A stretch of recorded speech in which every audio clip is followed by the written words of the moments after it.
Zero Rydell was my closest friend. He lived with me and Rena, my wife.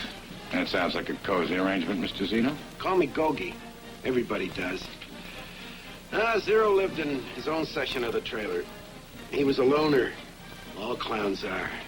Even married clowns? Especially married clowns.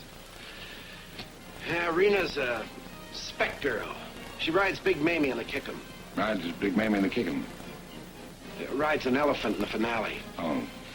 Not much of a life for her. I've been dreaming of getting out of this sawdust alley and maybe build a little house. Have a couple of kids, maybe, but... Rena's the practical type. She says it takes more than dreams to build houses and raise kids. Zero got out of the sawdust alley finally. The hard way, poor guy.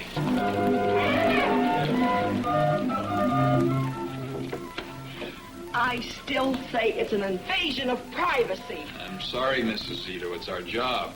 Standard procedure. Oh, I don't mind you going through our things. It's Zero's privacy I'm talking about. All he ever got out of life was a little laughter, a little applause. And believe me, you won't find those in dresser drawers or hanging on a hook in some closet. Tell me, what will they do with him? I mean his body. It's been sent to the morgue for an autopsy. Standard procedure, too. After the coroner's verdict, the body will be released to the nearest of kin. All right. I guess that means me and Gogi. We're all that he had.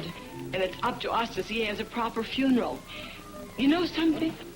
He never complained. He never stuck his nose in other people's business.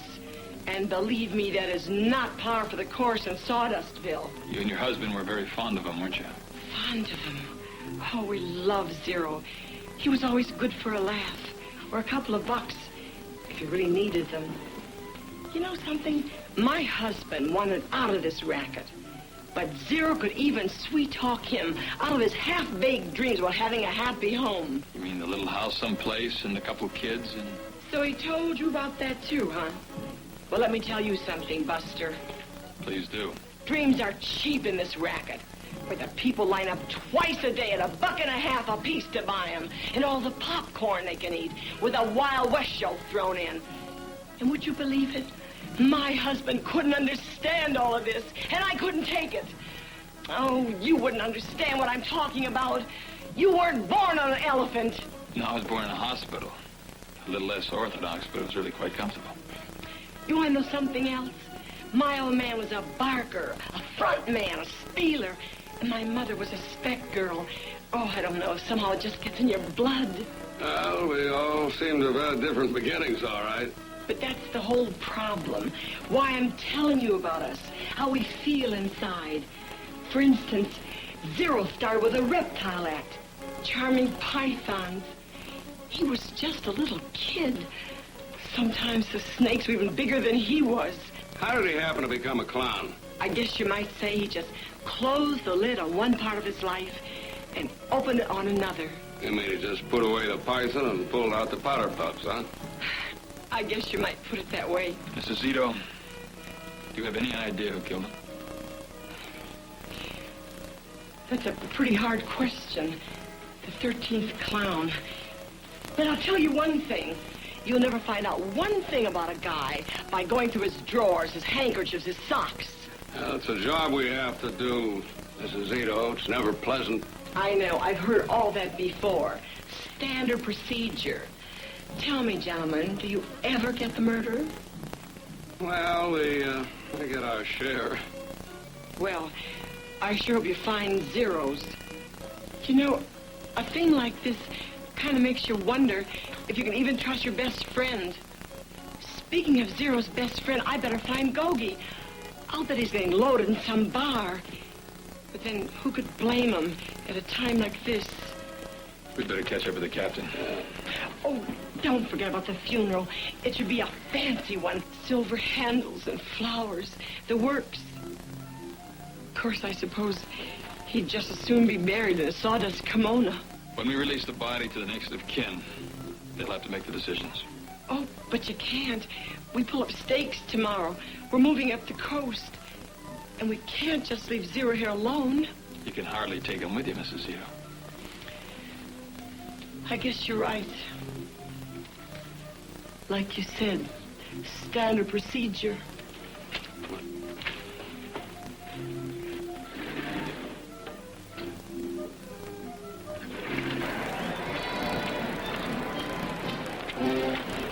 Cyril!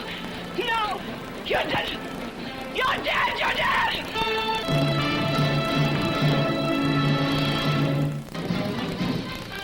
I'm sorry, Mrs. Zeno. I didn't mean to frighten you like that. Look, who are you anyway? I'm Captain Burke. I'm with Homicide. But why are you made up to look like Zero? We'll hope to catch his killer this afternoon. Well, you'll never catch her. Her? I mean, who else have you tried to frighten? The great Ariella? The great High and Mighty? Who has her own hotel suite every town we play? Her own pet lion to talk to? I had a very interesting talk with Mrs. Martell. And what about Alexis Raff? Her in her white tie and tails, owning the circus, barking out her orders. She was quite cooperative. Why shouldn't she be? What has she got to lose? Look, what do you want with me? I tell you, this is an invasion of privacy. It's standard procedure, Mrs. Zeno. Standard procedure, I've heard that before. Why did this have to happen to him? He was such a sweet guy. Sweet on you, Mrs. Zeno? Why do you say that? Just a guess. All right. So it's a good guess. But don't you see, he was the only one who understood me. Gogi never understood. He never cared. Look, I have to change now. So if you don't mind, would you please leave? You've done your damage. Damage? Get out!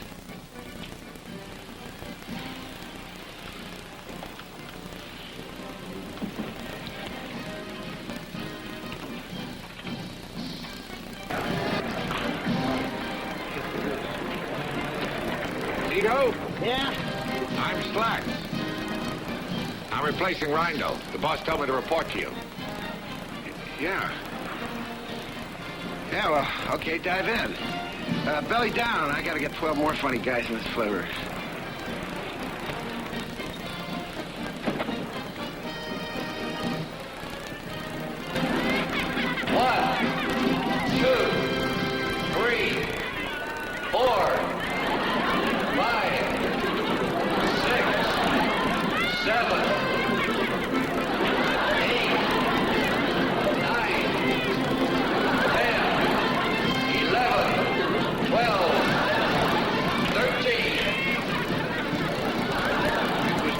Trick to use twice, Gogi.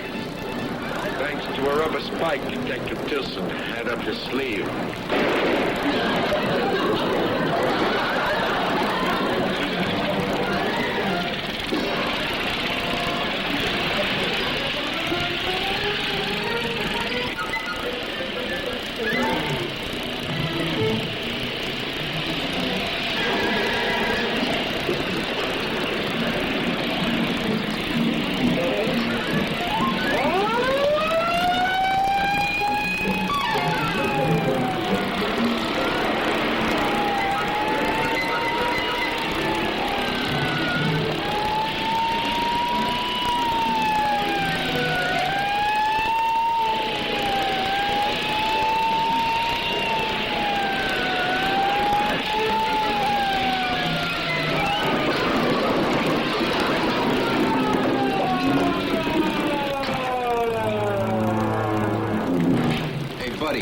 Just broke every law in the book. Don't worry, I'll fix it so it doesn't show. Captain Burke, Homicide.